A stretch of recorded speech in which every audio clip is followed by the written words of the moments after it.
Dear friends, today is Thursday, and today is Rosh Chodesh Elul, the first day of Rosh Chodesh, the beginning of the new month of Elul, August 20th.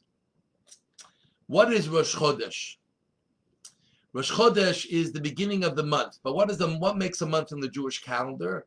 We follow the moon. We were told before we left Egypt that we count our years and months by the moon. We also connect it to the sun, that we have to be within the same season all the time. That is why, even though the 12 months or 12 lunar months, which each month is 29 and a quarter days, equals a little less than 11 days less than the solar year, which is 365 days. And therefore, every 2 or 3 years, we make up with a leap year. We add another month. So the lunar and the solar calendar for us always stay in the same season. But mostly we follow the moon. And therefore, every month on Rosh Chodesh, the first day of the month when the rebirth of the moon happens, it's a minor holiday. And we mark it by special prayers, the Hallel, the praise of God. And the moon to us is not just a symbol of something, it's of time, but it's a much greater symbol. And we are told a story in the Medrash, when Hashem created the world, He created the moon and the sun the same size. There were two great luminaries, equal, the moon and the sun. And the moon came to God and said, God, what is the need for two luminaries, right? We know today in business, there's one CEO, there's one leader, there's one president, one prime minister. Imagine if there were two prime ministers, two presidents. It would actually be very confusing, and there's no need. So God said, what do you want? So the moon says, shouldn't I be the bigger one and the sun the small one? God says, actually, because you gave up with the idea that it's a problem, we'll make you smaller. What does it mean, this whole conversation? And obviously the moon doesn't speak. This is a very spiritual idea, and that is that the moon and the sun stands for two very different things. The sun, and I'll talk about one of them today. The sun is constant. It's always the same, exactly the same all the time. We have winter and summer, cold and warm, not because the sun changes. It's the angle of way the world is facing the sun at that time. But the sun always stays the same. If you see the sun, it's always the same round ball that's up there. But the moon, in its interface with us, it changes all the time. It's never the same. Every month, it's born again. It's like invisible. You can't see it. It's born again, gets smaller, bigger, bigger, bigger, bigger. By the 15th of the month, it's a full moon, beautiful when it's a full moon outside. And then it starts becoming waning, smaller and smaller and smaller and smaller, till it disappears. And right when it disappears, there's a rebirth. It's always changing. And that is the story of the Jewish people. We are always in flux. We're always changing. We're never the same. There are moments of great glory. A few times in our history when we were at the top of the world, we were a full moon, the times of King Solomon, some other periods of our history, even in exile, the time in the Spanish Jewry, we were in full bloom and full moon. And then there are times, in our most difficult times, when we almost disappeared. Where were we during the Holocaust? 6 million plus decimated.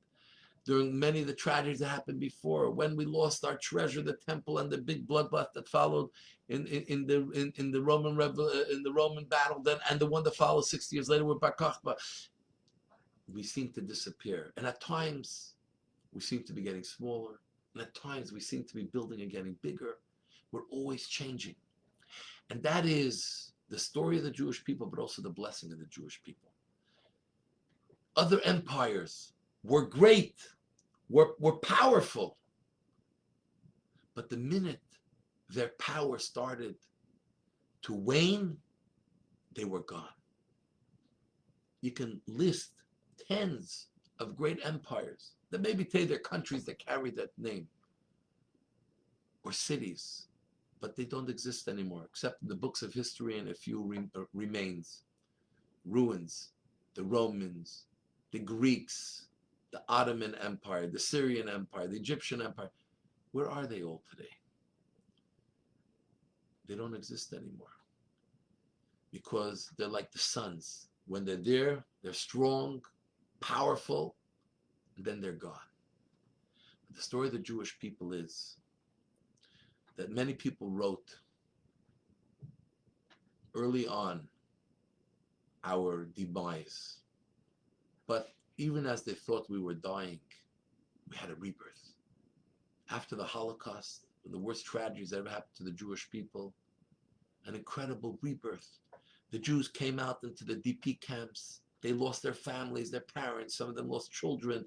They lost siblings. They lost everything in their world. And they immediately met. They got married. They didn't have anything to marry with. And they resolved we're going to rebuild families, lives. And they started to build families, lives, legacies, institutions, communities that not only benefited Jews, that benefited the world. Look in every world at the people, the movers and shakers who have brought so much to society, from business to culture to other institutions, higher institutions of learning, Jewish institutions, obviously. We wax and wane. There are moments of growth. There are moments when we see we're going down, but we're always there. There will always be a rebirth of the moon. And so it is in our lives. There are high moments and there are low moments. There are moments when we think, what am I even doing here? Does anyone care? Do I make a difference? Just hang in. Do what you got to do, because there'll be a rebirth. It'll always come back. And it'll come back stronger than ever. So we are in a time, this is number 123 of our inspiration series, we're in a time when it seems like things are waning. And it gets worse. People are so unsure of the future. People have become used to locking themselves up and don't want to meet other people, don't want to be in a situation where they'll be around other people. Can schools really open up? And everyone's anticipating what's going to be. God forbid, should there be an outbreak here in Montreal? And there's so much fear. It seems like we're in waning moments. The world is falling apart in so many places. The politics of the world is falling apart. The battles that are going on between the nations, the Irans, the Russias of the world. In America itself, what's happening, the rhetoric and the discussion, it's become worse than it ever was before. Where are we heading? And life sometimes learns like it's waning, but hang in. We all have to do what we have to do. We have to do what we're responsible to do. As a Jew, we're given 630 commandments. Just follow it. Do the best you can. Everyone's given 7 Noahide commandments. Just do what you got to do. And do the best you can with it. Because there will always be a rebirth. And so too will be in our lives as well. Hang in. Get up every morning with determination. Do what you can within the confines of what we're allowed to do. No one holds back your mind, your heart, your passion, your feelings, your longings, your education. Today, everything's at our fingertips on the computer. Through people you connect, through the computer or the computer itself. And grow. Start the rebirth. Don't wait for it just to happen. Make a rebirth happen. And be part of that story. So I want to wish you all a great day and all the best. God bless.